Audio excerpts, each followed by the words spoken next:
All sports, all plays. Yeah. All sports, all plays. All sports, all plays. 365, we making a plays. We talking the game, get you through the days. We're high in the court, the dime in the lane. Variety topics, living the same. All presentation, sports information. Hitting the airways, taking the nation. All sport, all plays, like working your faces. Grace at the field, so tie the laces. All sports, all plays.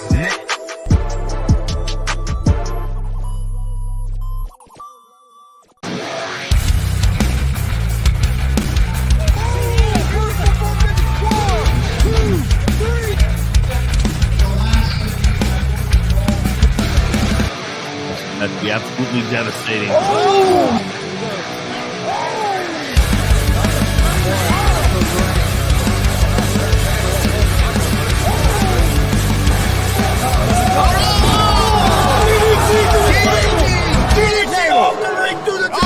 Here, this is Joey Owens' show.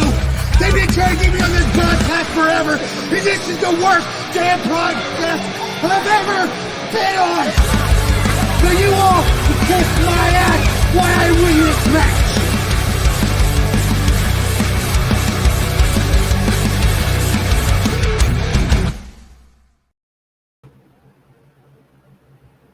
All right, what's happening, everybody?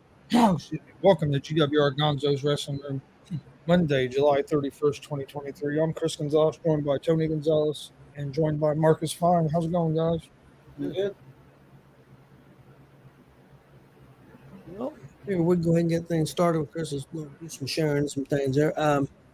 Real quick, I just want to touch on a couple of things with pro wrestling. I watched all the shows this week. I thought Monday Night Raw was the best show of the week. It's weird because at one time SmackDown was the wrestling show and Raw was more like a variety show. Triple H taking over. Raw is more the wrestling show. And I wouldn't say SmackDown's a variety show by any means. It's not, but it's more of the storytelling show. So pretty interesting there. Watched NXT last night. I thought it was a very good premium live event. I guess they don't call it pay-per-view anymore. Match of the night for me was Carmelo Hayes and Dragunov. They beat the holy crap out of each other. I thought but the whole show was real good. Really enjoyed it. Also, I give AEW a hard time sometimes. I do think they're getting better.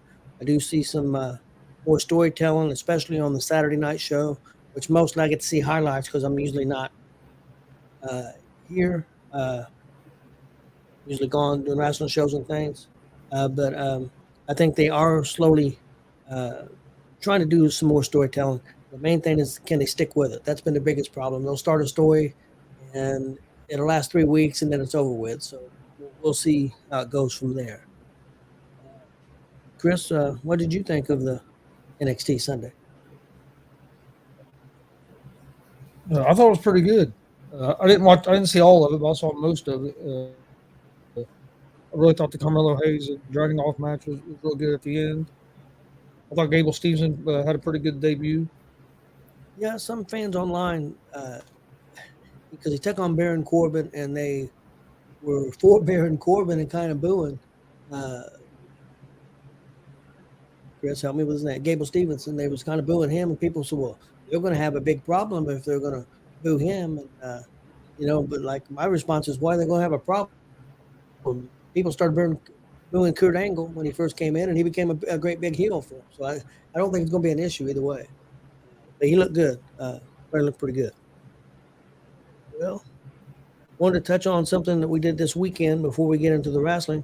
We went to a big cookout, big event that's been going on, if I remember correctly. They said for 11 years now. Mm-hmm.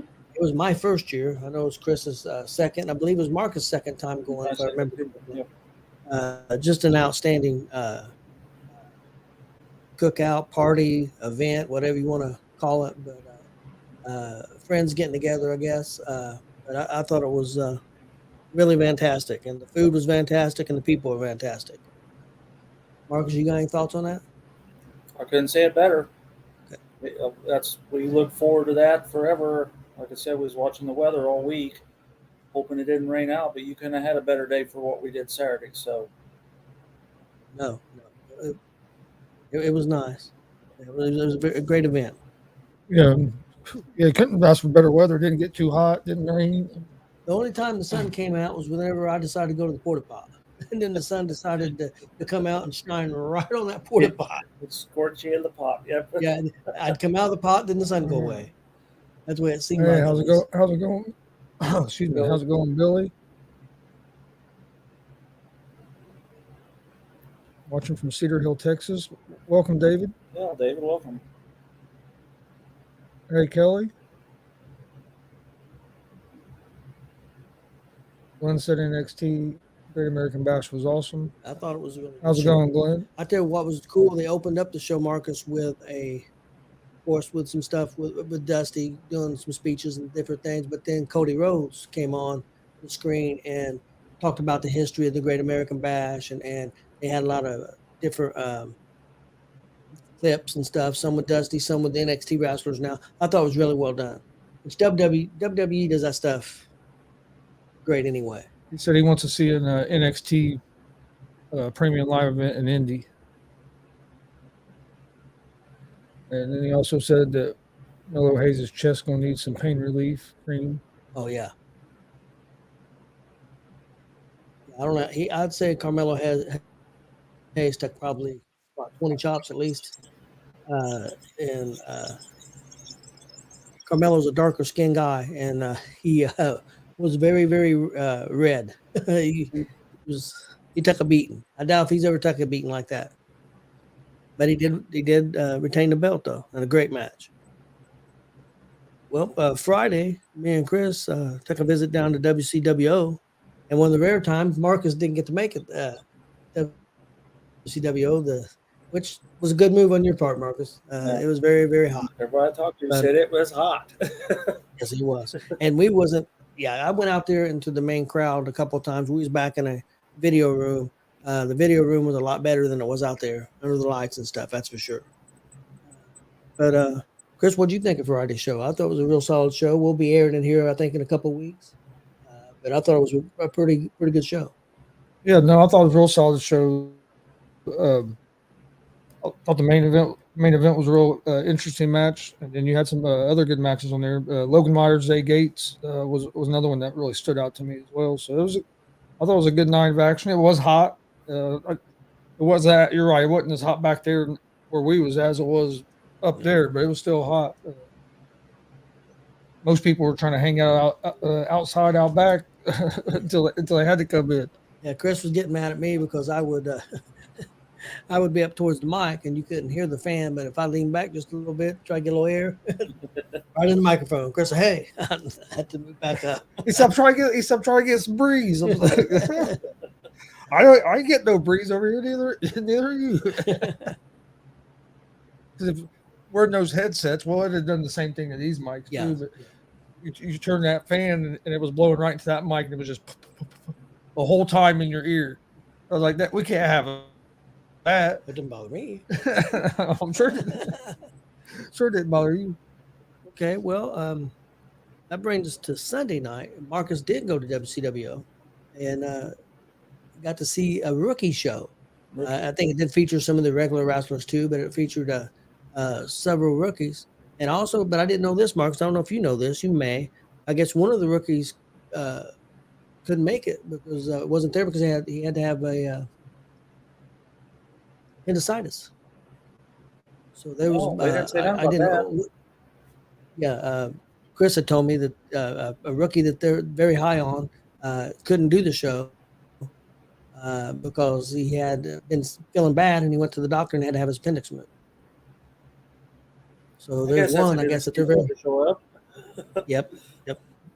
I've had that happen, so I know what that's like. So David said he was glad Prestigious Worldwide went on first Friday night. Friday night, yeah. Hey, how's it going, Kevin? what's up, Kevin? Pittman. Have you seen the picture Kevin posted today? I was going to mention that. If you go ahead and mention it. All right.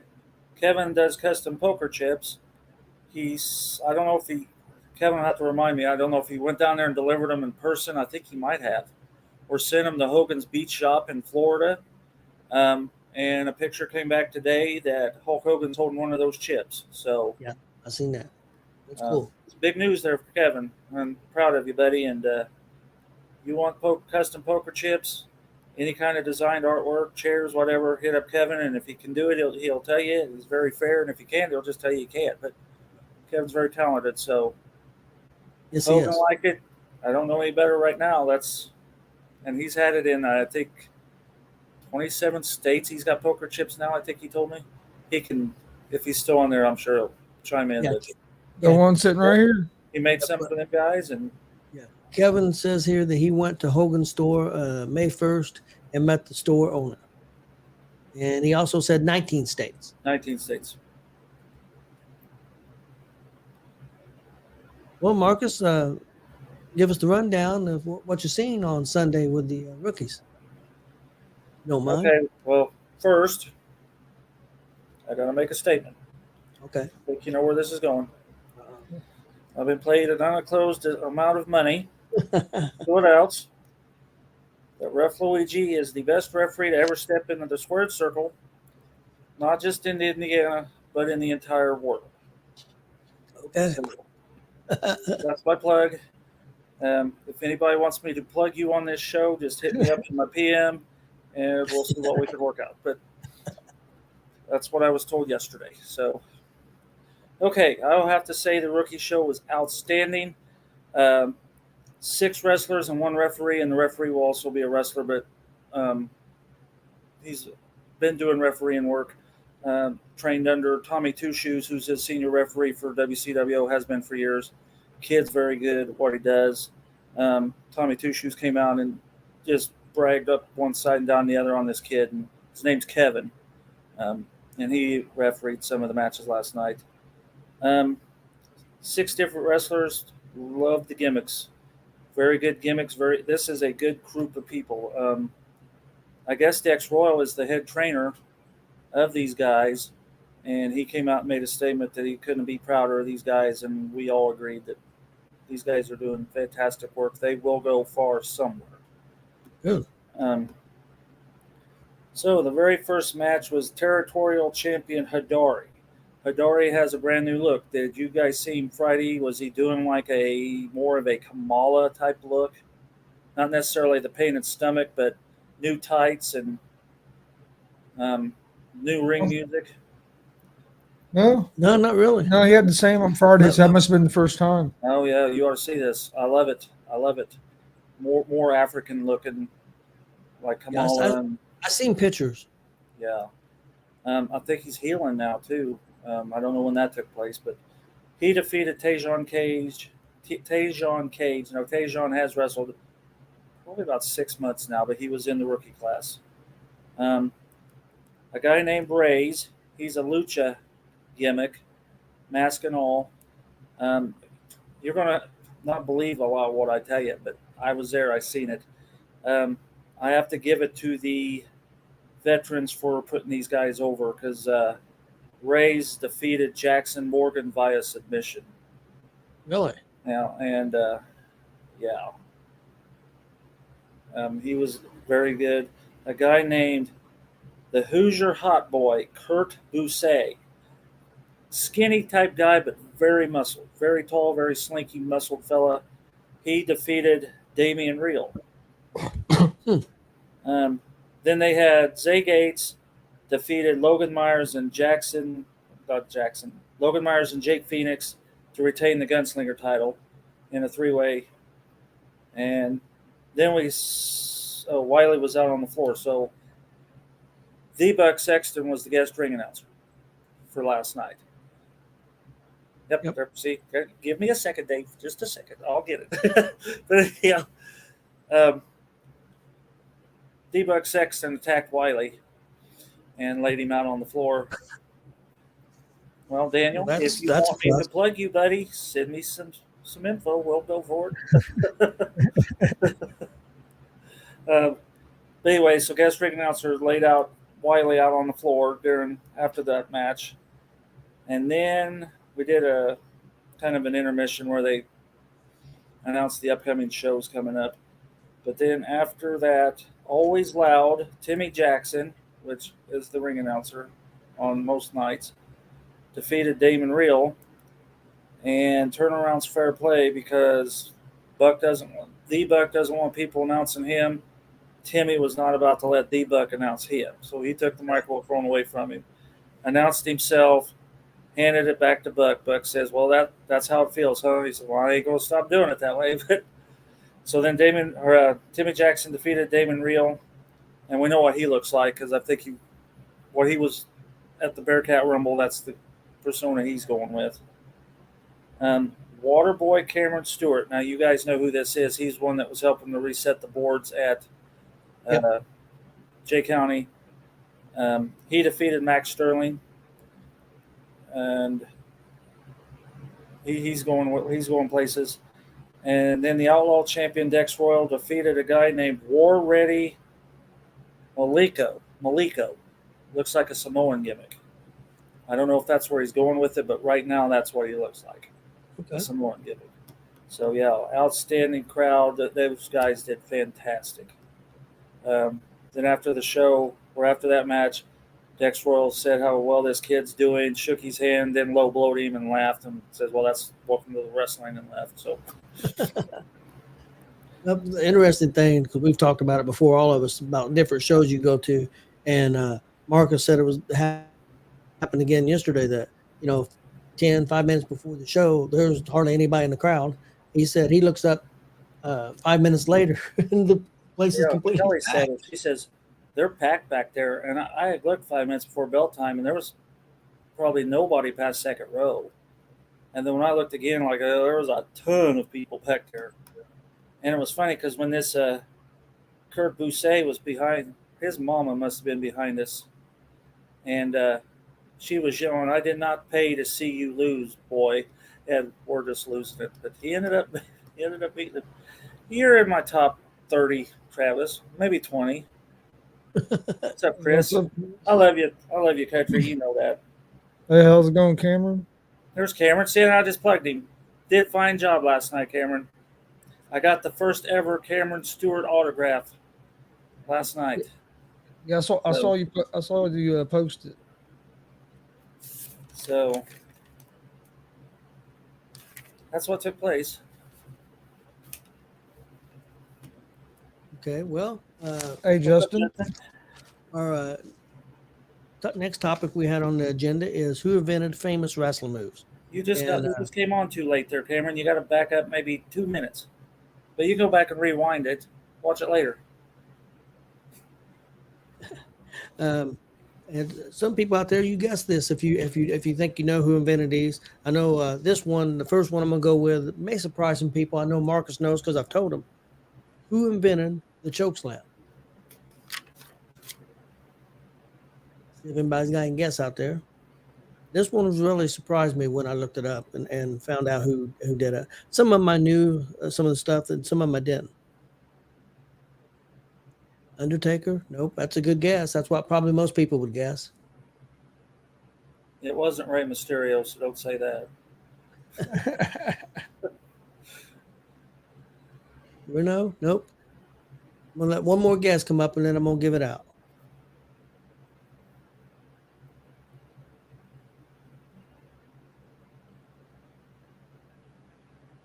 Sid maybe. Nope, it was Paul Heyman and 911 invented the chokeslam. That's was that time when he kept saying, "Call 911." That big dick. Well, that guy was like 7 foot tall, wasn't he? Yeah, he was a tall dude. You remember? You may know this one, Marcus, and if you do, that's okay. That's okay. Go ahead and give it out. I don't care. Who invented the 450 splash? This one surprised me. I knew it too, but I forgot. And then when I read it, I'm like, wait a minute. I don't know. I think I'd seen it, but I don't know. You know, Chris? Who invented the 450 splash? I was trying to think of who it was. I think who, first I saw it. Glenn says Psychosis. Yeah, a lot of people are going to say luchadors, and it wasn't a luchador. G.W.R. It was Rey Mysterio, Cameron says. It was Scott Steiner. Did he ever do a 450 splash? Yes. Well, it must have been beefed up because I Yeah. thought he'd be too top heavy after He was a still, while. yeah, he wasn't the blonde hair dude. It was, back in WCW early Steiner's, Rick and Yeah. him, Scott. It was still him, and he was still with. It was still Steiner brothers. Yeah, still Steiner brother. But yeah, he did that. Marcus, I know you know this. Chris knows it because I think I told him. Let's see if people out there should know this. Who invented the super kick? I know Marcus knows that. I have to say I don't. I mean, I probably do, but I Oh, you don't?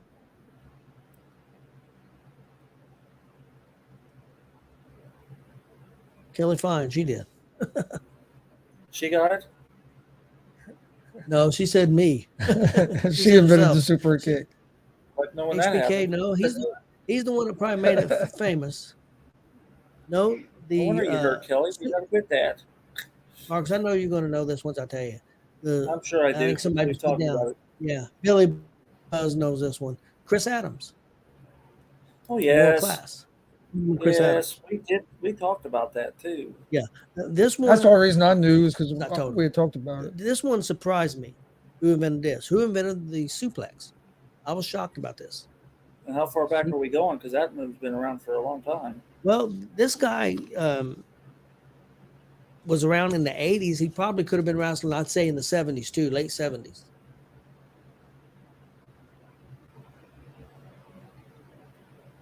Pedro Morales. No, that's not. Well, it's not what I have. Oh, I'm just guessing. I don't know. Oh yeah. Somebody said Bruno. They're all good guesses. Bruno, Billy Graham. No, the Dynamite Kid. Really, I thought the suplex was around longer than that. That's what I would have thought too. Now maybe a certain kind of suplex. Maybe more of the. Would have to because Bob Orton was doing the superplex. Yeah. And that was in the late 80s, early 80s. Yeah. This is going to surprise a bunch of people. If anybody gets this, I'll be shocked because there was no way I would ever thought so. Who invented the Styles Clash?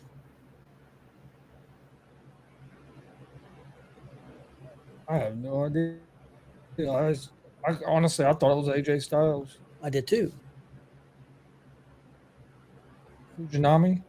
Yeah, was it a Japanese wrestler? What Daniel says. No, it wasn't a Japanese guy. It's a big name guy. Cameron said the same thing as me, AJ. That's who I thought. He didn't call it the Styles Clash. He didn't call it the Clash, but it was called something else. Give one more guess if somebody's got one here. Cesaro. No, it was. I was shocked. Diamond Dallas Page. It was called the Diamond Clash. Wow.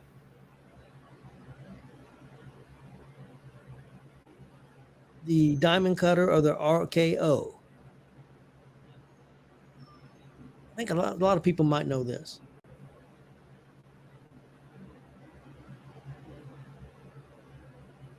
And the RKO or the Diamond Cutter, I'll give you this. It was not invented by DDP or Randy Orton. It was invented by somebody else. And I can't give you the original name because it would give away who it is. Was it somebody Page managed? I don't think he managed him, but he would have been around him quite a bit. Okay. So I was going to say the Diamond Stud, who ended up in being Razor and Scott Hall. And it was the name he went by. I'll go ahead and give it. The name of the move was called the Ace Crusher. It was invented by Johnny Ace, who is John Laurinaitis. Really, I didn't think that guy knew how to do anything. Except piece people. Billy Buzz just had put it up. Okay. The Death Valley Driver or an attitude adjustment. Now, this is going to be probably nobody's going to get it because I never would have got it. But it was invented by a female. By who? By a female wrestler. And it's 7 o'clock, folks. 7 o'clock. Attitude adjustment or Death Valley Driver. You got a time frame? 80s? I'm going to say it was early 80s. Could have been late 70s. Wendy Richter. Nobody's gonna get this because it was a Japanese wrestler, and I Oh, don't know if I can even. I don't know if I can even pronounce it. Tatsuki Minta. yeah, I don't even know who that is. Yeah, I don't. I don't either. The moonsault.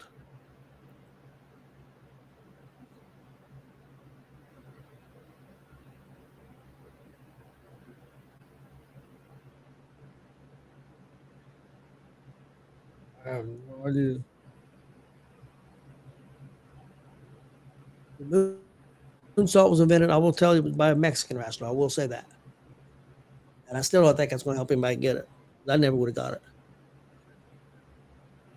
I would have said Japanese or a Mexican wrestler with a moonsault, but it was a Mexican wrestler. A well-known Mexican wrestler. Family was. I think he was, but this was kind of like maybe he was probably more the 70s. Mil Mascaras, was it? Right family? Wrong family? I'm trying to think of early. No. Pedro. No, he is Puerto Rican. Or was he? Glenn said Yeah. Muda. That wasn't Muda. It was a Guerrero. It was Mystico. Mondo Guerrero. Mondo Guerrero. Okay. He was the one who invented the moonsault. The next one is the jackhammer, which the jackhammer was done by Goldberg. He didn't invent it, and it was invented by a female. And I'm just going to give it because nobody. It's a Japanese wrestler. G.W.R. Yokota. Hmm. She was the one that did the jackhammer first. The next one, see if anybody. This is I don't even know who this gentleman is. Invented the drop kick. Well, that's This been was a around. long. This was a long time ago. It'd have to I be. think I'm just gonna. I think I'm just gonna give it out. Hang on a minute. American? Yes, Is he the one that didn't wear shoes? I'm not sure on that. I can't think of his name. I have a good idea of who I've got in my head. I just can't. I mean, we're talking way back. Yeah, this I never heard of this guy before. This was probably who knows, might have been the 20s, 30s. Daniel says Gordo. Glenn says Luthez. It was invented by Abe Coleman. No, The drop kick. What else thinking? Now, Marcus, you probably remember this. Who was the first female to do a drop kick? Probably Lula. No, along those lines though. So it must have been her buddy, Yep. Mae Young. Mae Young was the first lady to ever do a drop kick. Next up, the DDT, and I know people. It wasn't called the DDT when it was put together, and people were going to say Jake the Snake Robertson. That's what I thought. But then when I did some research, it was a different gentleman. And that's weird because Jake claimed he I know. accidentally invented the DDT because he slipped and fell. And they said this move was used quite a bit. I'll give you the name because some people are going to think it's going to give it away. It won't. The original name was a Diamond Twist. That wasn't Diamond Dallas Page.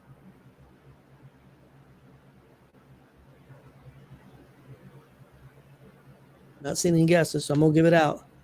Well, I actually seen this name a minute ago, but I think they said Gordo, but the name that did the Diamond Twist or the DDT was Black Boardman. Oh, shoot. I've heard that. Have you ever seen him? Yes. Pretty aggressive guy. Yeah. I remember. Yeah, I seen him. Next up, I've got the Power Bomb, and I think this was going to surprise some people who invented this.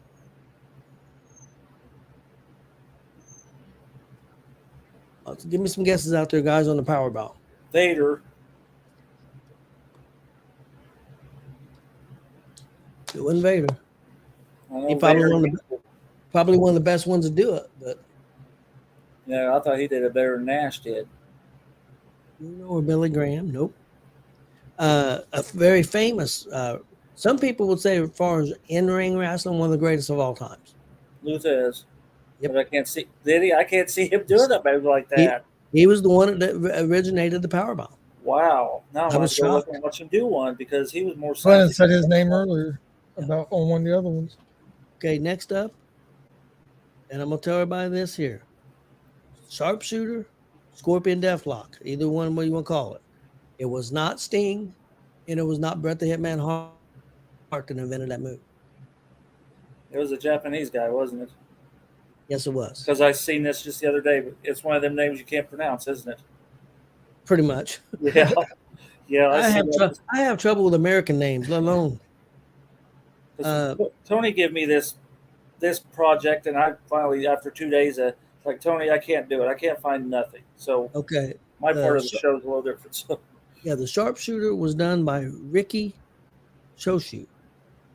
I remember that name. I mean, he was big in Japanese wrestling. That's not as bad as I thought. Ricky Choshu, yeah, he's big Japanese. I know you know this one, Marcus. Don't tell anybody. I want to see if anybody guesses it. The Tombstone Pile Driver. I told you who. Anybody that watched last week's show would know this, so we'll see who remembers. Yep. Yeah, because I gave it away last week. The Tombstone Pile Driver. And there's actually video of this. Yeah, there's a few videos on YouTube because I went and watched it. So he executed it perfectly. Would you what? David remembers. Yeah, he remembered. Andre the Giant is correct. Yeah, that's unbelievable. Who would ever thought? I wouldn't want to take one from Andre the Giant. I wouldn't want to take one from anybody. But yeah, but if you look, it was from 1972, and Andre was just a tall, normal-sized guy. Then he wasn't. Yes. I wouldn't, for Andre, his proportions were decent. So yeah, I still wouldn't want to do it because he's higher up off the ground. But Shooting Star Press.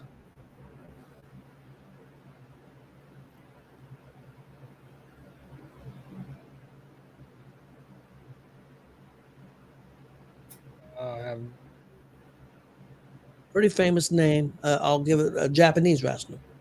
Give a hint.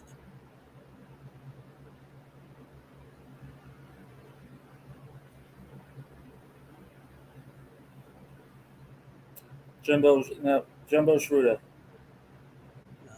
Somebody guessed Muda. That wasn't Muda. It was Justin Thunder Liger. Then the Shooting Star Press. This one, everybody's going to know as soon as I say it, so I don't even know why I put it on here. Doomsday Device, of course, was invented by the Road Warriors. Yep, they did that in Lafayette. Now, this one surprised me. Top rope wrist lock, basically kind of like what Undertaker does to a certain degree, walking the rope and stuff. This was invented by a wrestler that was probably 70s, maybe some in the 80s.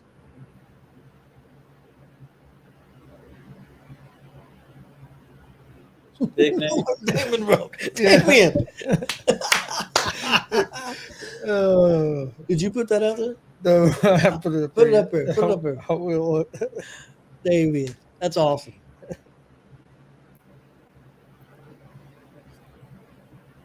A big name? Did you have a guess, Marcus? No, I'm trying to think. 70s, 80s. I'm trying to think who would have done that back then. Danny said Jushin, Pedro Morales. Was it Pedro? It wasn't Pedro.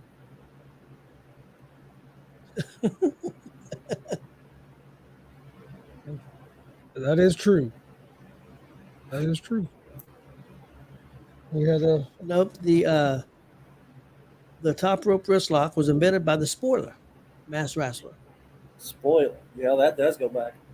Yeah, that could be early 70s possibly. Yeah, yeah. Never heard of the dude. I think most people's going to get this next to the figure four, and it wasn't Ric Flair. There's. No, it was invented by Nature Boy Buddy Rogers. That's right. Okay. Then, I remember that. I'm not saying you're correct. I just remember seeing him use it. So now the abdominal stretch. I know. Don Morocco liked that move, but I'm pretty sure he's not the one that invented it. It was Wilbur Snyder. Wow. And David was putting Wilbur Snyder up right as you said that it popped up. Only got about 3 more. Do it. I'm going to do this one first because everybody should know this. Who invented the Samoa drop? Samoan. It was a Samoan, but which Samoan? Hi, Chief. I would have thought that too, but they say no. Uh, they say Afonseca. Okay, so same generation, Yep. same part of the Okay. tree. Next to the backbreaker. Who invented the backbreaker? And I will tell you that it's probably nobody's gonna get it because it was a Japanese wrestler.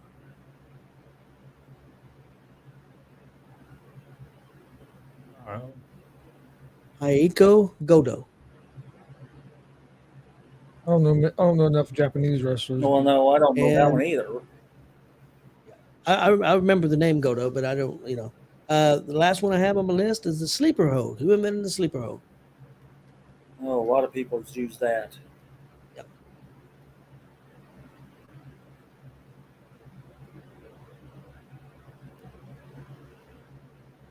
Try to think back to like older guys that used to use it. You're not gonna know this guy. This is Were before we you. talking 70s, time. maybe even 60s, right? I would say maybe even 60s. David says Backlund. Glenn says Yeah, Piper. Piper did it a lot too, but yeah, no. You guys going to have to think. You're going to have to get in the early 70s, maybe early 60s. I really don't remember. I remember this guy from seeing him in some magazines, but he was towards the end of his career, probably then. Strangler Ed Lewis invented the sleeper. Okay, we got two more things on our agenda, and Marcus, I'm gonna let you go first, and then I'll do our baby face brackets that I've put together. Okay. Like I said, Tony gave me the who invented this, and we couldn't find nothing. He said we probably overlap anyway. So then he gave me pro wrestlers born in the state of Indiana. And I looked it up, said, okay, I hit a gold mine. And we're going to do this, start as a all today. But then after I told him how many I found, we were going to split it up to over 2 or 3 weeks. And then after I started researching, this could be a weekly event for a while. Yep. So we might That's do what we're gonna do. spotlights. I got 3. One's more of a story because I didn't find a lot about it, but this story. I'll do the short one. Lee Johnson. Lee Johnson is an AEW wrestler, right? Yep. Okay, he's part of the factory. Yes. Okay. He was born on December 13th, 1997 in Gary, Indiana. He was trained by A.R. Fox and QT Marshall, which he does a lot of work because QT Marshall is also part of the factory. Yes. He debuted in 2017, trained and started his career in what was called the World Wrestling Alliance 4. Made his debut on April 7th in 2020. Debuted on AEW in a dark match and lost to QT Marshall, which is his trainer. And he ranked 315 in the 2021 Top 500. So, a very new career. So, see us in a year. Yeah, I didn't know he was from Indiana. I've seen him wrestle, but I didn't know he's from Indiana. If you see this list, you'll be shocked at who was all born in Indiana. So, okay. Now, this is the story before I do the bio on the main one for this week. Alex Karras, or how do you say it, Tony? Alex Karras, that's right. Yeah. More known for being a football player. Well, that's what his claim to fame is football. But before he signed with the Detroit Lions, he debuted in 1957. Basically, he had about a 7-year career. And all I could find on his stuff, he was a powerhouse wrestler. He was part of a tag team for a while. He feuded with Dick the Bruiser, and that's basically his claim to fame because he did for his wrestling career. And have you heard of the barroom brawl? This is the story I want to tell. Okay, go ahead. Okay. I'll call it Alex. Alex and Dick was supposed to wrestle in Detroit, Michigan, and they were doing a spot in a bar called the Lindell Bar, which Alex was part owner with a couple of brothers. I guess he had to be part owner because I guess he got suspended for a while out of the football, and he had to make money. And I'm sure Clint's on there, and he knows the story on. Alex's football career, he can back that up. What started out as a publicity stunt, and it was to promote a match between the two of them, Dick and Alex. It turned into an all-out fight. Um, the spot was Bruiser walked in. He was pointed at Alex, yelled some stuff I can't say because it was very censored, and they didn't even have it in the report. That's how censored it was. I told him to get him a drink. One of the owners refused to serve Dick, and he's part of this spot. I guess everybody in the bar was part of the spot, so I'd like to know who was all in the bar, because back then Bruiser wouldn't let that cat out of the bag. So I'm guessing everybody in the bar was part of this, knew already. But and he refused to give him a drink, so Bruiser grabbed him, threw a punch, tore his shirt. Everybody was in on this work except the guy's uncle, who happened to walk in the time Bruiser had a hold of him. He thought this was a real shoot fight, as they would put it. He grabbed the pool stick, smacked Bruiser in the head, caused 5 stitches under his left eye. And Bruiser went, Bruiser. Because now he's pissed because he got hurt doing this stunt, tore a peanut machine off the wall, threw it at a TV. Some of the guys in the bar tried to subdue him, and of course, that's just a worthless cause because Bruiser was so tough. Well, all this time, Alex, he left. He didn't wait part of it. So he backed out the back door. So while all this is going on, Alex said bye-bye. So these cops went by the bar, looked in there and see that all hell was breaking loose. And it took 8 cops to subdue Dick the Bruiser. They put wrist and ankle bracelets on him. 2 policemen got hurt. Of course, Dick made bail because he's made a lot of money. He went to court and was arraigned on assault and battery charges. He ended up having to pay the 2 cops $50,000. I don't know if they split that or if that was a piece, but the payout was $50,000 because he injured these police officers. Well, when it was time to face each other in the famed Olympia Arena in Detroit, and I don't think that building's there anymore. We're talking 1963. The match only grew 10,000 fans. It only lasted 11 minutes, and the fans weren't happy at all. So that's all. Yeah, he wrestled while his football career was going on because he really didn't wrestle too much after his football career was over. Right. Well, he was suspended there for a while, so I think he did that. He debuted in 1957, and I'm thinking we're not even talking a decade. He wasn't in it very long. Yeah, he played for the Detroit Lions from 58 to 70. And Marcus, you would probably remember him. Do you remember the movie Blazing Saddles? Yep, that came up. He played Mongo in that show, in that movie, and he also did more acting. He played in Webster, the show from 1983 to 1989. So some people out there who may not remember Alex Karras, football player, may remember Alex Karras, the actor. I didn't write down where he was born. He was born in Indiana. Indiana. Did I say it? Gary, Indiana, if I remember right. I think Gary was the guy before. He was born in Gary also. Oh, was he? 1930. Okay. I didn't write it down. Maybe that's why. Okay. Our spotlight. He went to Gary Emerson High School. And I didn't even know he was a wrestler until me and Tony was talking, and Tony remembered, but yeah, it was so brief. But he did have that big feud. I remember the pictures from the wrestling magazines. Is how I remember.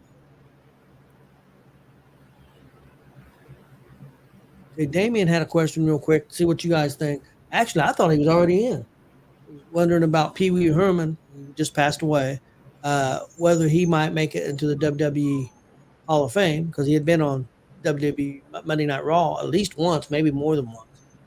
I thought he was already in the Hall of Fame. Maybe not. Yeah, I'm not sure. Do I think he will? Probably next year. Possibly, since he just passed away this year. He may be in the next class. It could be. I kind of just assumed he was. Yeah, me too. Glenn said he thought the same. People say. That he thinks he should be in. We also lost the exotic 8er in Street today. Yes. Very underrated legend, in my opinion.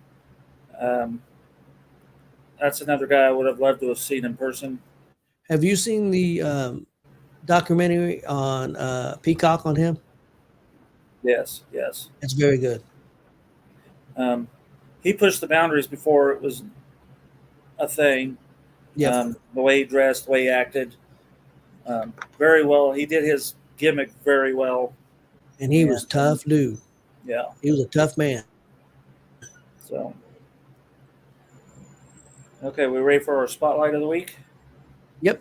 All right, I chose Flash Flanagan. Everybody, I think, in Indiana at one time has seen Flash Flanagan. Have you guys seen Flash Flanagan in action? Yes. Yes. Okay. Was you at the first Warrior Pro? No. Okay. Flash Flanagan was in the very first Warrior Pro Wrestling. All right, Flash Flanagan, born April 6, 1974 in Indianapolis, Indiana. He debuted in 1992. He was trained by Wolfie D, Billy Travis, Nick Dinsmore, which is Eugene, and Stephen Dunn, just to name a few. He lost to Brian Christopher on a Monday Night Raw one night. I also remember him being a part of some kind of a battle royal. He came out as a Russian. It was where Kurt Angle was a conquistador. And I think it was whoever could wrestle Baron Corbin, I think is what it ended up being, the winner of the battle royal. Okay. You remember that? Kurt Angle sitting out on the sideline. Yeah, vaguely, yeah.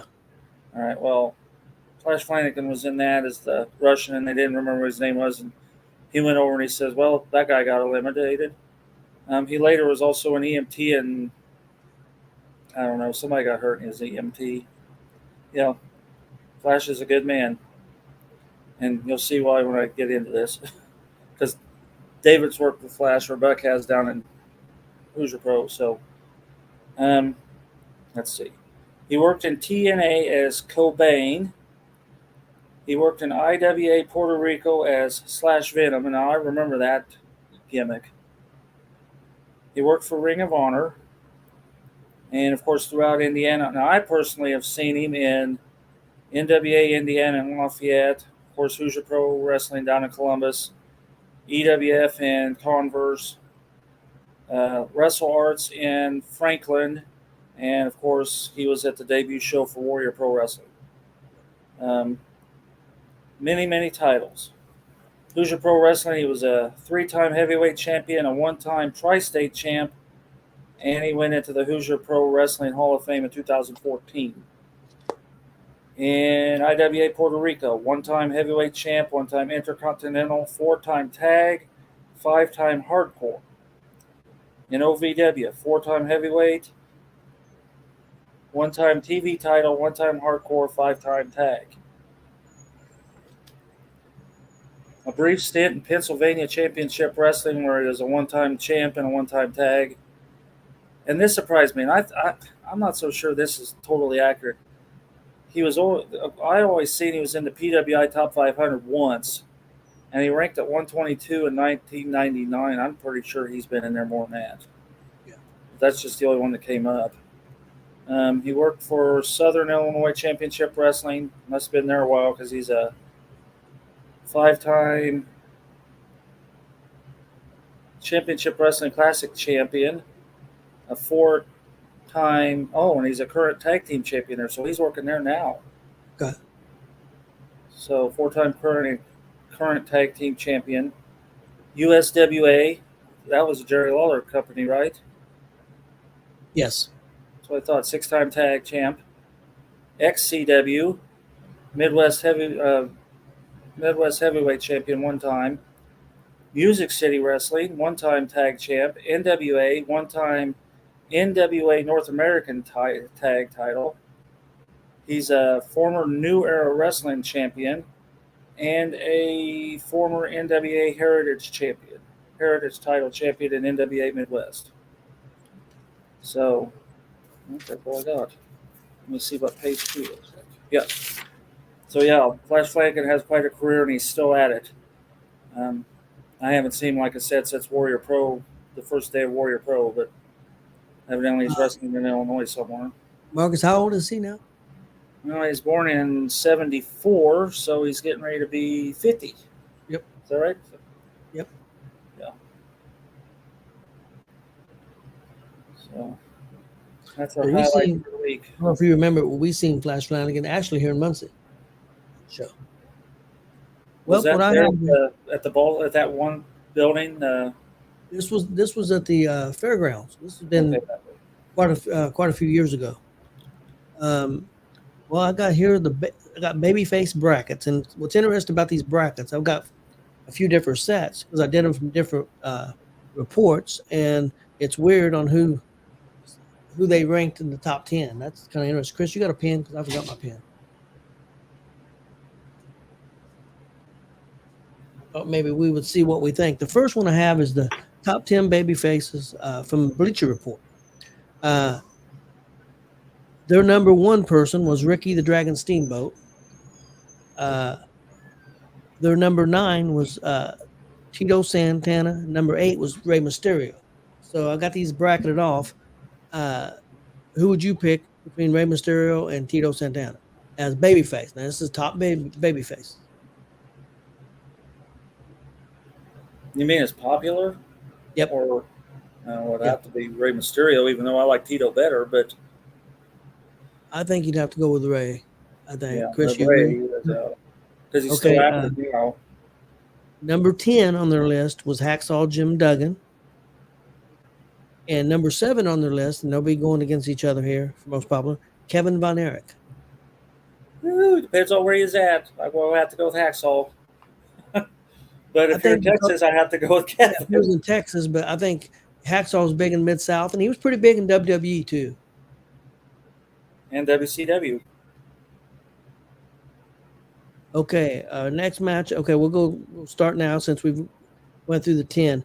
So that's going to be your number 1 against your number 8. That's going to be Ricky the Dragon Steamboat was your number 1. Okay, him against Rey Mysterio. All right, let other people answer first. Who was more I know mine popular is. out there? People, was it top baby faces as a baby face? Who was more popular, Rey Mysterio or Ricky the Dragon Steamboat?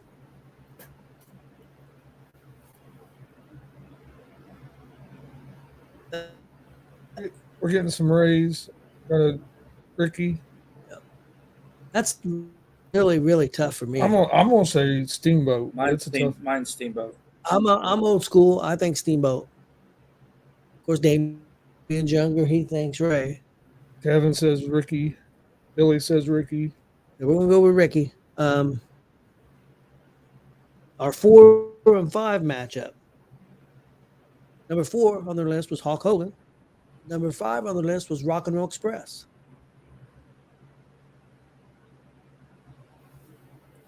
I think you got to go Hogan. I know the Rock and Roll Express was big, too. Yeah, those poor fellas should not be bracketed with Hogan. Hogan, that's what I'm going to say. Our number 3 matchup against number 6. This is going to be tough. Number 3 was Dusty Rhodes on their list. Number 6 was John Cena.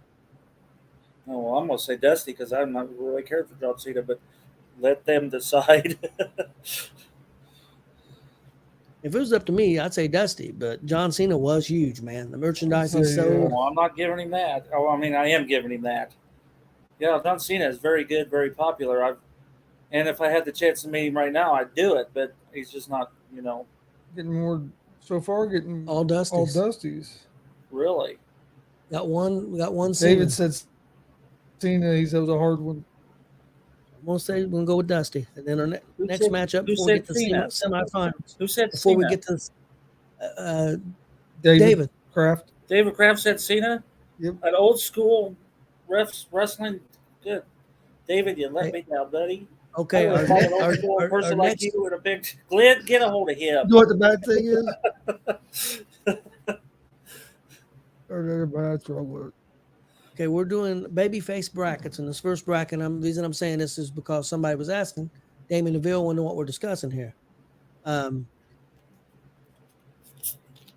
This one, we got some other brackets, and they're all babyface, but this one was from Bleacher Report. Right now, we got the number 10 guy Hacksaw Jim Duggan, going against the number 2 guy, which is Sting.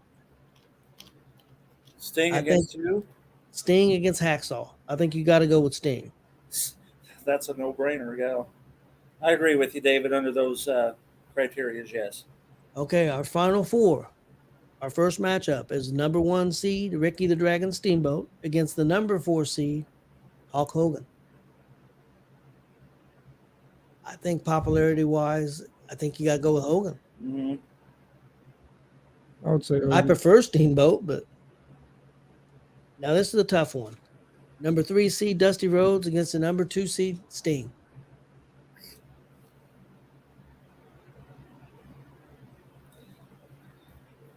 Depends I'm on gonna what go with era. I'm gonna go with Dusty because Dusty wrestled everywhere. Sting was more regional. Depends on what era you're in. I'm gonna go with Dusty because if we put Dusty over Cena, and Cena to me it was more popular than Sting. I think so. Everybody's saying Dusty. Okay, guys, finals. Hulk Hogan in this bracket. Hulk Hogan against Dusty Rhodes. I gotta go with Hogan. Yeah, He was so popular. I mean, I don't want to, but I think. Yeah. Yeah, not that I want to because Hogan he's my favorite. Everybody's saying Hogan. Well, you're just mad because you never could see him live. That's what your problem is. Yeah, that's true. That's true. I'm so pissed about that. Okay, this next bracket is a babyface bracket. It's a totally different bracket than what this one was. This is from CBR.com. Their number 1 seed was Stone Cold Steve Austin. We'll go with the 9-8 matchup first. Number 9, Hangman Adam Page was their number 9 top 10 babyface of all time. Who? I'm telling you. Hangman Adam Page from AEW. He's going to be taking on number 8, Dusty Rhodes. As soon as I saw that, I wouldn't even wrote that. I wanted to. So you got there are some interesting matchups on this though. So, but not that one. I agree with that. Dusty Rhodes is going to go over. I agree with that. Hangman Adam Page. Okay, this is a tough one. Number 5 matchup against number 4 matchup. Rey Mysterio against Mick Foley. Ooh, I'll go Foley. I'm gonna go Foley. I want to see what people say about that. Yeah. That's tough. Glenn says Foley. Cameron says Foley. Daniel says Foley. Okay. Next matchup: Bryan Danielson Foley versus The Rock. Everybody coming back. Damian DeVille, Kevin Mitchell. Everybody's Foley. Bryan Danielson versus The Rock. Rock. Yeah. I love Bryan. I love Bryan Danielson. But I'm going to go with The Rock. Popularity-wise, I mean, babyface, I think he's one of the better babyfaces of all time. Next matchup. This is going to be interesting to see what people think. Remember, this is babyface. That's babyface. The Hardy Boys versus Becky Lynch. This is the number 10 the Hardy Boys against number 7 Becky Lynch on their list. So Becky's the number 7 babyface of all time? That's what they have. Hardy Boys. Oh, my. This was from CBR.com. .com, not me. I didn't make up this list. We had a Lynch, but that was from Kelly. Stick with it later. Billy. Billy Buss is Becky Lynch too. Evidently, he's not a Hardy fan. Glenn's threatening David. Yeah, this list is not the best. Glenn told David, "You better not say Becky laughing my ass off." Cameron Stewart says she's my favorite. I don't know. Well, right now, I think we got more Beckys. Sounds like it. I do too. David says throw that list away. He said David said Becky on purpose to mess with Glenn. I like to know what they were smoking when they put that list together because it's kind of. Yeah. Damien said screw Becky, I believe. It's pretty even. Marcus, what do you think? We're going to break the tie as 3. I think the Hardy. Yeah, I'm going You think Hardy's? Yeah, I'll go with Hardy. Okay. Okay, we're down to our 8 on this list. So you got Stone Cold against Dusty Rhodes. Stone Cold. Yeah. Yeah, Damon. We got Make up your own list, Damien. Let's see what you The come up with. Hardy Boys versus John Cena. Oh, I think it's got to be Cena. yes. See, Okay, you we guys forced me to say Cena, did you? had a final four: Stone Cold against Foley, and The Rock against Cena. Woo, buddy. Think of the three of those were in the same feuds all the time, and then there's Cena. So I'm throwing Cena out altogether and just go with the three. It's two of my favorites, but I'm going to have to go with Stone Cold over Foley. Think Stone Cold. What do you think, guys? Think it's going to be Stone Cold and The Rock? Stone Cold over The Rock. And so Glenn said Austin and Rock, Austin. Okay, guys out there. David Kraft said Cena again. Okay, who wins between Stone Cold and The Rock, everybody? That's tough. They're both huge popularity wise. I'll go Stone Cold. I think so too, because all the wrestlers I've heard talk said that Stone Cold during that time sold out the stadiums. He was the reason why they sold out the places. Yep. Okay, guys, our next one. This is top 10 baby faces in WWE history, okay? And I've got two of these. This one here is from businessinsiders.com. And it was weird. I'm not going to lie to you. Because the number 8, he wasn't that big in WWE, but that's who they had down. Number 8 against number 9. Sting was number 8. Number 9 is Daniel Bryan. Well, if you're going WWE, Sting only wrestled the WrestleMania one, right? That's what I think. I think you got to go with Daniel Bryan. Yeah, if you're going because Sting was not that big in WWE. Yeah, I agree. First guy said Sting. Oh, I've got Bryan. 2 for Bryan, 1 for Sting. I think it's got to be Bryan. If you're comparing NWA career against WWE, that's tough. But when you're just talking about Sting, what he did in WWE, I don't think it's even close. No, but if you talk Sting versus Daniel Bryan as a whole, I'd say Sting. Yeah, it's pretty tough. Yeah.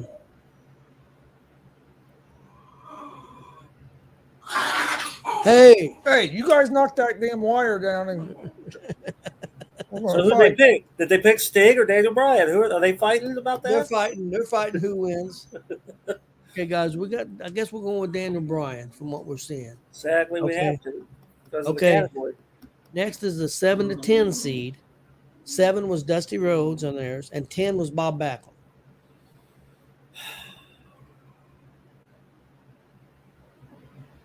Well, Backlund was the champion. Dusty never was there. True. I want to go Backlund. I think Dusty got that polka dot thing over pretty good. I don't know. What's the crowd say? Well, we've got a Dusty and a Bob. Another Dusty. I think Dusty too, Another Dusty. I'm just a common man. Yep, okay, I guess he won then, didn't he? Okay, that's going to get us to 8. Their number 1 seed was Hulk Hogan, and so he'll be going against Daniel Bryan. I don't think that's going to be close. I think it's going to be Hogan. Number 3 seed was The Rock against the number 6 seed, Steamboat. Steamboat. That's my pick. Who is it? Steamboat, 6 seed against The Rock, number 3 seed. Kelly goes with The Rock. William Rock. I'm going to go with The Rock.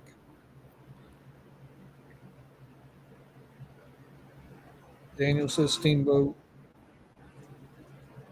Looks like it's going to be The Rock, guys. This is a tough one. Number 4 seed, which finally he made the list. That was a kind of thing. This dude was a great baby face, and I know it's in the 70s mostly, 60s and 70s. Bruno Sammartino finally made a list. Number 4 against number 5, John Cena. That's era versus era. Those guys weren't even on the same level of each other. If you're talking Bruno's time, the Cena wouldn't. Man. Yeah, Sammartino sold out. What was it, Madison Square Garden, like 128 straight times? Something like that. But see, it was all regional. He never, We got Bruno and a Bruno. We got two Brunos on here right now. for popular, I'd have to go Bruno because he did hold the title forever. But it was a different time. It was a different time because, I mean, John Cena's probably sold more merchandise than probably anybody. Probably than Bruno made Ever, one so, I year, mean, yeah. But then again, they didn't sell that much merchandise back when Bruno was. It wasn't a thing. You had to go to the arena to get that stuff. I think it's going to be Bruno in it. Is it really? Wow.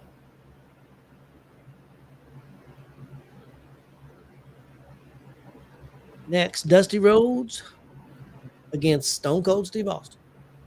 Stone Cold. I gotta go Stone Cold.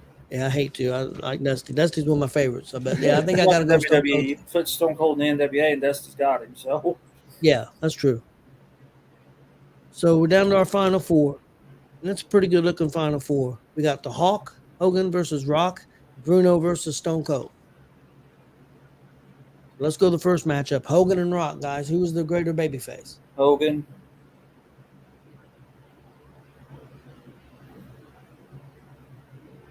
We got a Stone Cold. We got a Hogan.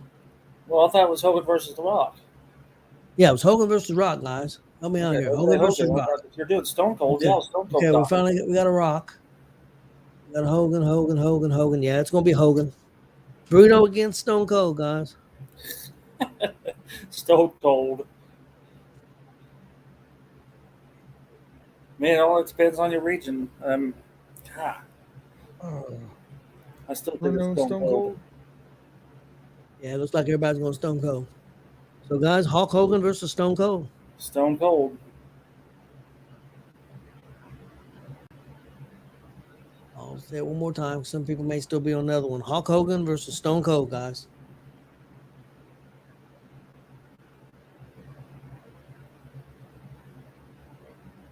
Still getting a lot of Stone Colds. Yeah, I think it's going to be Stone Cold. There's a Hogan. We got a Hogan.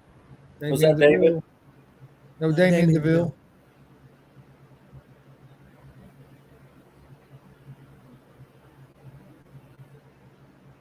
Looks like to me it's going to be Stone Cold.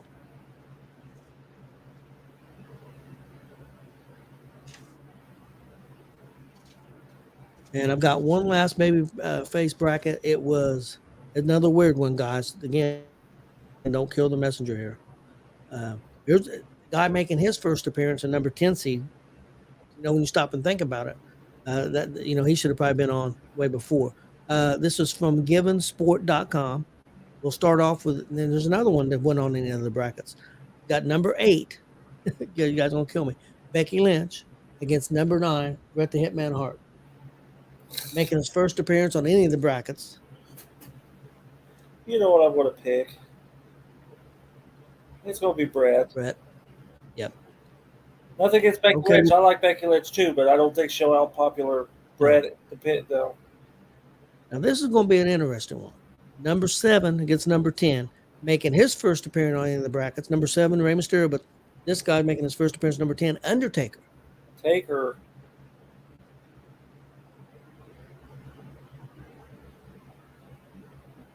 What do you guys think? Taker or Mysterio? I think Taker. Yeah, I'll say Taker. We're getting mostly Takers. Okay, we got Taker. Okay, we're down to our 8. Number 1, Stone Cold against number 9, Bret the Hitman Hart. You know, it's weird because Bret the Hitman Hart helped make Stone Cold Steve Austin. What Stone Cold was. He really did. I'm on Stone Cold.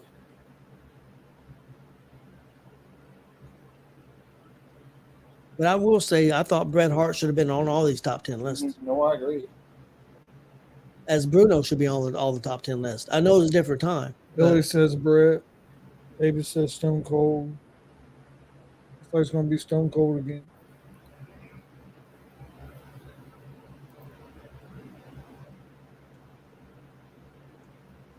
The number 5 seed on this list was Daniel Bryan against the number 4 seed, John Cena.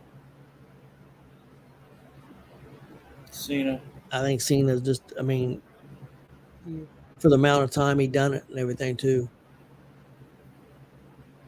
I don't know. You look at all the 5-star matches that Daniel Bryan's been having over in AEW. Well, that's true. Because he never had any in But WWE. you got a moron.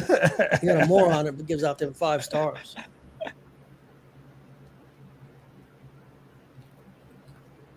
That's a perfect example. They went off on that and busted open day. He give that Athena match, which was a great match, and Willow Nightingale 5 stars. But he never get Bully went off on that, but he never gave Kurt Angle a 5-star match ever.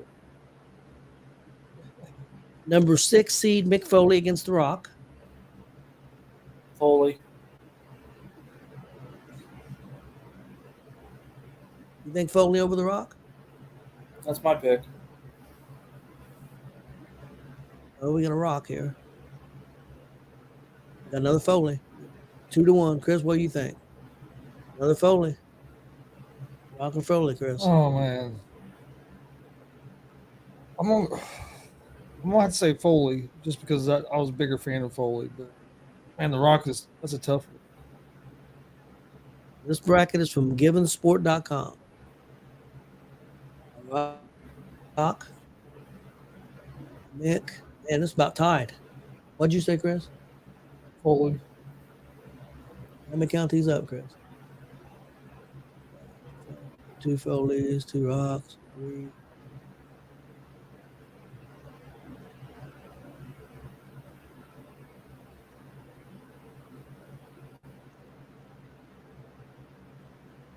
I feel it's not going to be Foley, guys.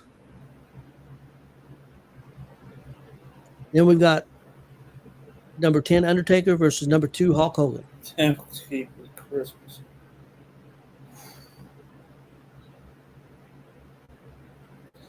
Well, we have to go Hogan. Lynn went with Taker. Lynn said Taker because he get ready to go see Taker.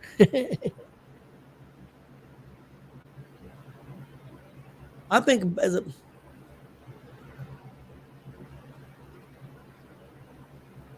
longevity Taker, man, in the WWE all those years, but Lynn said he'll die on that hill.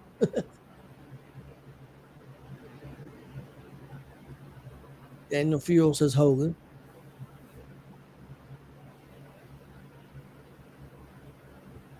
I think we're about even on that right now.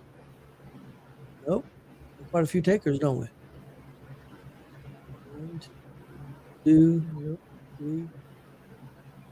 So we have 4 Takers and 2 Hogans. Yep. I think I'm going to go with Taker then. That's going to be an interesting matchup. Okay, we're going to have Stone Cold versus Cena and Foley versus Taker. I'm going to do Stone Cold and Taker.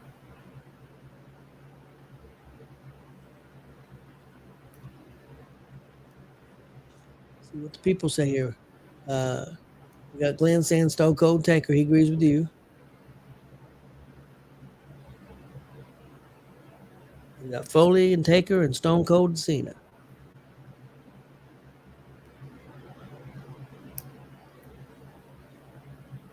Looks like it's going to be Stone Cold and Taker. What's it looking like right now? A lot of people liking Taker. Okay, guys. Finals of this bracket, and the last bracket. Stone Cold Steve Austin versus Taker for best babyface in WWE history.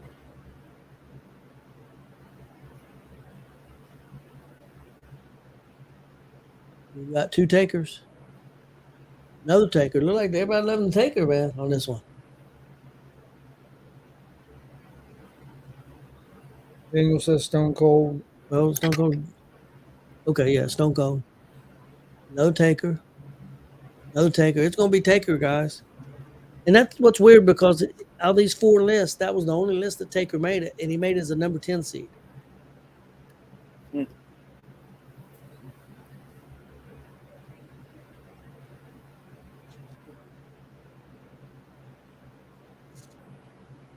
Chris, why don't you and Marcus talk for a second because I want to go grab my paper. I forgot to bring it in what we're doing next week. Okay. You guys find something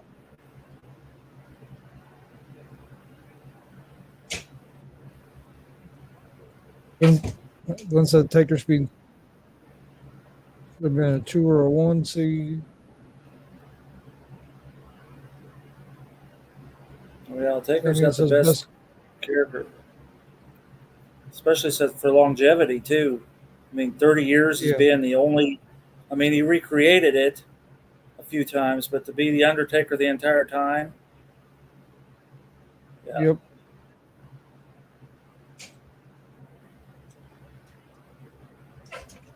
Yeah, that. Yeah, because he was always, always the Taker, just a couple different variations of it. What was your favorite version? What was your favorite version of Taker? Mine? Yep. When he rode the motorcycle. Can't think what it was called at the time. American Badass. Yes, American that's Badass. it. That's my favorite time.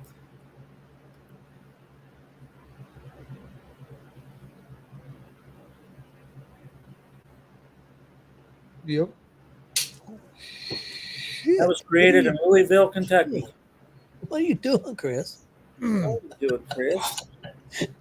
He Anyhow, was American messing- Badass. he was messing with a potato chip clip, and he broke, and it hurt, didn't it? Why don't you do that again? Want me to go get you another one? What the fuck?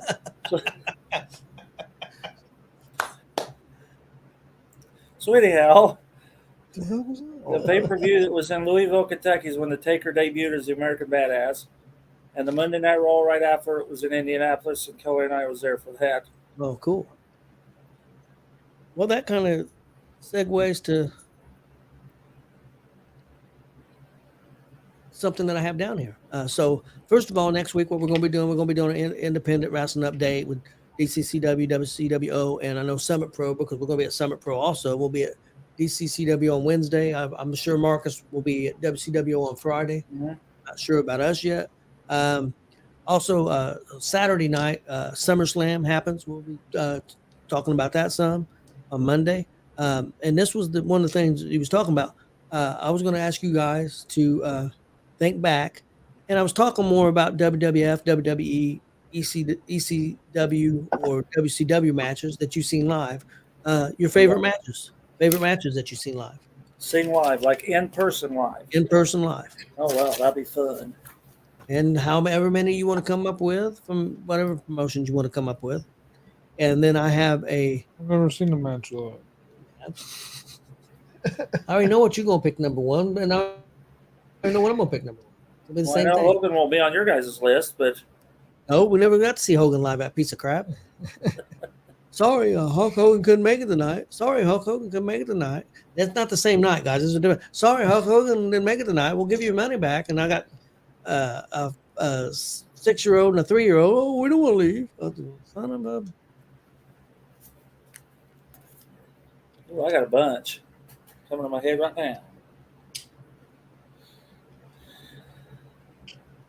And I've got a list of who was better, and it's the AWA version, AWA. And this is going to be, I think, interesting.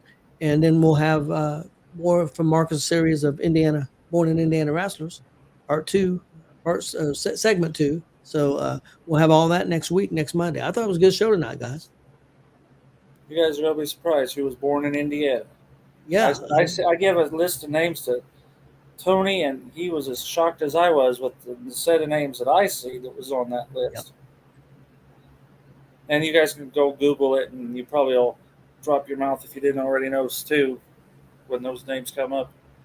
Hey, Glenn, I have a question for you. What's the best wrestling match that you've seen live, either WWE, AEW, AEW, whatever promotion, bigger promotions? Glenn, can you tell me? And did you pay to get in, or did you get in free because you won a contest? Well, it was probably free because he wins every contest. We love your luck there, Glenn.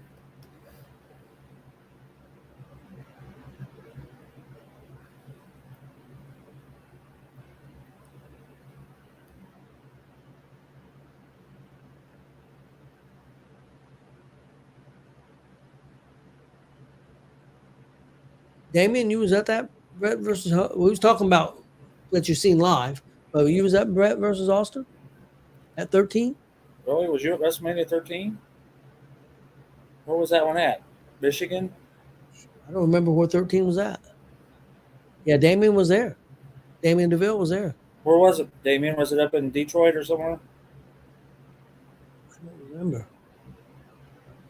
Or Chicago?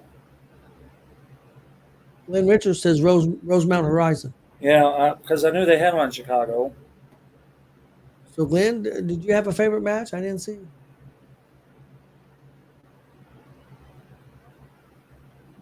Oh, SummerSlam. Is that Glenn, Chris? Huh? Is that Glenn saying that? Yeah. Yeah, that was Glenn. Okay.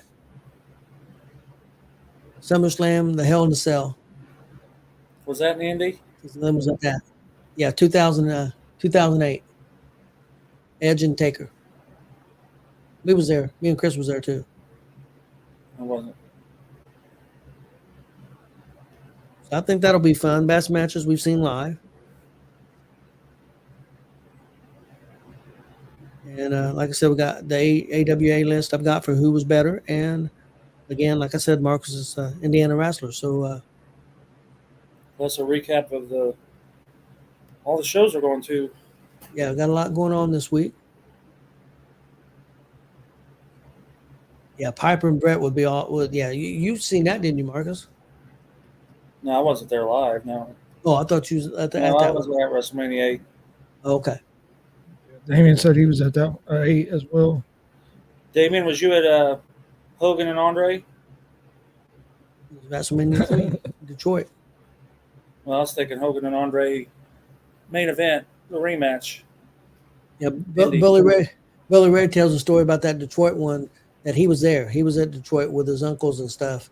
They drove up from Jersey or wherever he's from, and he seen that match, and he told his dad and his dad's brother and stuff, hey, this is what I'm gonna do. I'm gonna be a professional wrestler. I'm gonna wrestle on WWE, and I'm gonna wrestle at WrestleMania. And his uncle told him he was a damn idiot.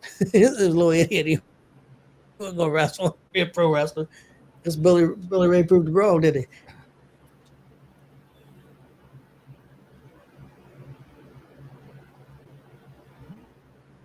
What was that about? Something seen Bruno's what? I think somebody was slamming on David. Was that what? What did Dave do now? Oh, Lynn saying that David probably seen Bruno's first title run. Well, that's possible. Dave'd be old enough for that, I would think.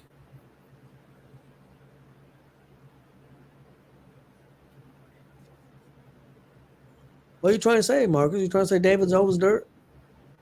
David will say he's older than dirt. I don't badmouth anybody's age unless they do it themselves. That's true. And David's seen quite a bit live too. Yeah. When we do our Dick the Bruiser segment, whenever that is, we ought to bring David in to help us with that, since he's well. So everybody knows. I mean, I said the big leagues, but the fact that I'm older than even you, Marcus. I mean, you wasn't around you didn't go to the 70 Bruiser stuff, but I'm going to use some of that stuff on mine because I seen Blackjack Mulligan and Blackjack Lanza, and I've seen these legends, so I'm going to use some of that on my list. So yeah, I would bring David in if he's willing to do it, because he too has seen a lot of that in person. We've seen the AWA show here in Anderson. Seen a lot of people on that. Scott Hall, Kurt Hennig. I've seen one in Indy. What was cool, you got to actually see some ECW. That was something I never got to see. You talk about a whole different environment. Oh yeah, I bet. And About a bunch of woo. Could you imagine though if you'd have went to Philly and seen it? I don't know. I think Indy just did just as well as. Yeah, those fans were nuts.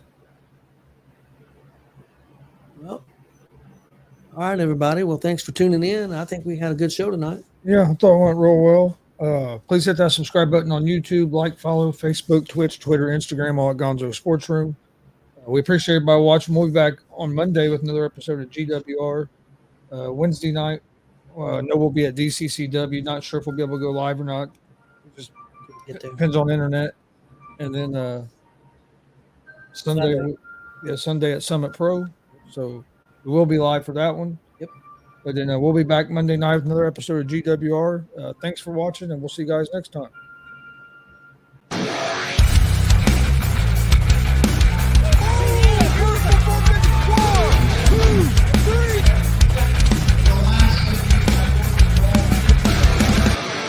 That'd be absolutely devastating.